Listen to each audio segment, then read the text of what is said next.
ગુજરાતમાં સ્થાનિક સ્વરાજ્યની ચૂંટણીના પડઘમ શરૂ થઈ ગયા છે। રાજ્યની જૂનાગઢ મહાનગરપાલિકાને 66 નગરપાલિકાઓમાં ચૂંટણીની જાહેરાત કરવામાં આવી છે, તો રાજ્યમાં આગામી 16મી ફેબ્રુઆરીએ મતદાન અને 18મી ફેબ્રુઆરીએ મતગણતરી હાથ ધરાશે। નગરપાલિકાની ચૂંટણીને લઈને એક બાદ એક દરેક પક્ષ નવા પત્તા ખોલી રહ્યા છે। ગતરોજ ચૂંટણીઓને લઈ ફોર્મ ભરવાનો અંતિમ દિવસ હતો કે જેને લઈ નગરપાલિકાની ચૂંટણીમાં દરેક પક્ષના ઉમેદવારો દ્વારા ફોર્મ ભરવામાં આવ્યા હતા। ત્યારે ગીર સોમનાથ જિલ્લાના કોડીનાર તાલુકા નગરપાલિકા ચૂંટણીમાં ગતરોજ ફોર્મ ભરવાના છેલ્લા દિવસે 96 ફોર્મ ભરાતા ફોર્મ ભરવાના અંતિમ દિવસે તાલુકામાં ફોર્મ ભરવા ઉમેદવારોનો ભારે ઘસારો જોવા મળી આવ્યો હતો। તાલુકા નગરપાલિકા ચૂંટણીને લઈ ભાજપમાંથી 56, કોંગ્રેસ 28 અને આપમાંથી 12 ઉમેદવારોએ ફોર્મ ભર્યા હતા।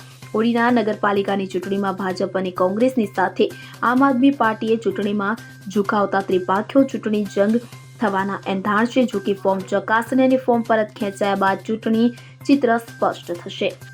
કોડીનાર નગરપાલિકાની વર્તમાન ચાલી રહેલી ચૂંટણી દરમિયાન ભારતીય જનતા પાર્ટીના 7 વોર્ડમાં 28 ઉમેદવારોએ પાર્ટીના મેન્ડેટ ઉપર આજે કોડીનાર મામલતદાર કચેરી ખાતે પોતાના ફોર્મ રજૂ કરી ચૂંટણીના મહાપર્વને ઉત્સવના રૂપમાં ઉજવવા માટે પ્રારંભ કરેલો છે।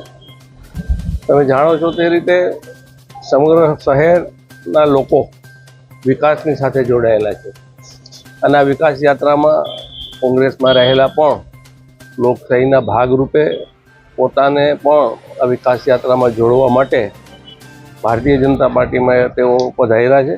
આપણે એમનું સહૃદય સ્વાગત કરીએ છીએ। કોંગ્રેસમાંથી અનેક કાર્યકર્તાઓ આવી રહ્યા છે। આજરોજ માનનીય સાંસદ શ્રી દિનુભાઈ સોલંકીના કાર્યાલય ખાતે પણ કોંગ્રેસના મહેશભાઈ કામળિયા, એમની સાથે એમના ઠેકેદારો, અનેક યુવાન મિત્રો, વડીલો ભારતીય જનતા પાર્ટીના કાર્યાલય ખાતે ઉપસ્થિત રહી ખૂબ જ પારિવારિક વાતાવરણની વચ્ચે તેઓ ભારતીય જનતા પાર્ટીમાં વિધિવત પ્રવેશ કરેલ છે।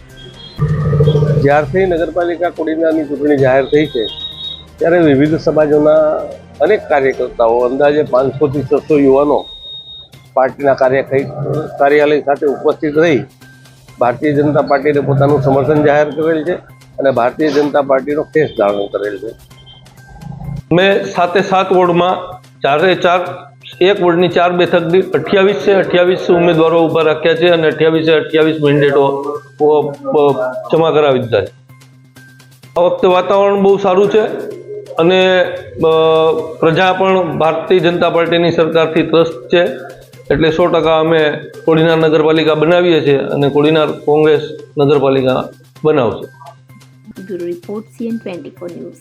હવે જુઓ દેશ દુનિયાની તમામ ખબરો તમારી આંગળીના ટેરવે। ઉઠાવો મોબાઈલ અને Google Play Store પરથી ડાઉનલોડ કરો અમારી CN24 ન્યૂઝ મોબાઈલ એપ।